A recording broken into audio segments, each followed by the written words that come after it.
Oke, teori berikutnya itu adalah teori semantik.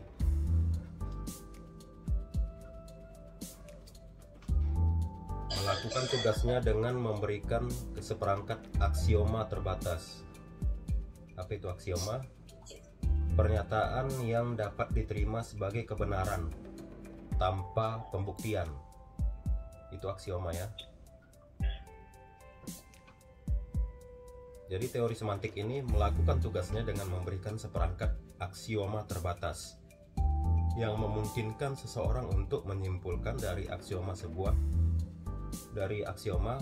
sebuah teorema dari bentuk yang diperlukan. Nah, ini rumusnya begini. S adalah benar jika P. Ya. A adalah benar jika B. Gitu.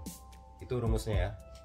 Untuk setiap kalimat bahasa, di sini S menunjukkan kalimat bahasa yang sedang diperiksa. Nah, jadi kita sedang mencari kebenaran dari S. Tetapi S ini akan benar jika S itu adalah P. Ya, gitu.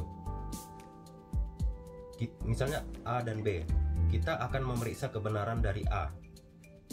Nah, tapi pedomannya adalah B. Jadi jika A ini adalah B, maka itu benar.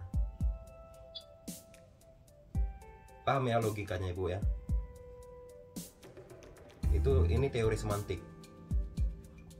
Nah, mungkin lebih paham lagi nih kalau kita lihat contohnya nih. Suatu proposisi memiliki nilai benar ditinjau dari segi arti atau makna.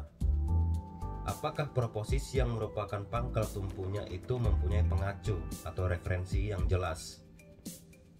Oleh karena itu, teori ini memiliki tugas untuk menguak kesahan proposisi dalam referensinya itu. Nah, contoh kecilnya apa ya? Footnote. Misalnya kan, kalau Ibu menulis menurut Jujun S. Mantri tahun 2017. Nah, di situ bahwa teori kebenaran terdiri dari bla bla bla bla. Nah, lalu Ibu menulis lagi. Nah, di situ kan ada Ibu kasih apa ya? Nomor untuk footnote itu kan catatan kaki. Iya. Nah, itu contoh kecil dari teori semantik ini.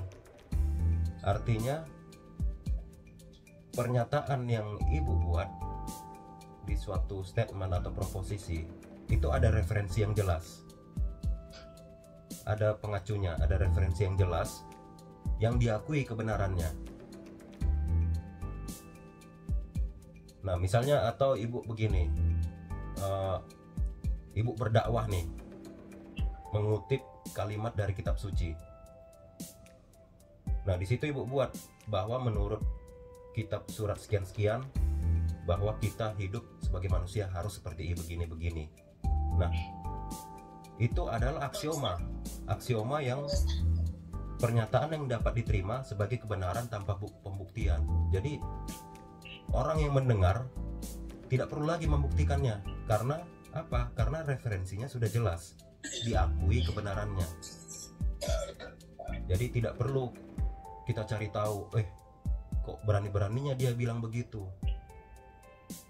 Nggak perlu lagi. Karena apa? Karena dia sudah berreferensi dari sesuatu yang benar, yang diakui kebenarannya, referensi yang jelas.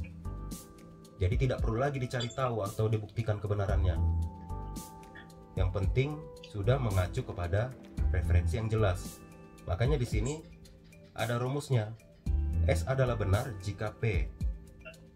A adalah benar jika A itu adalah B.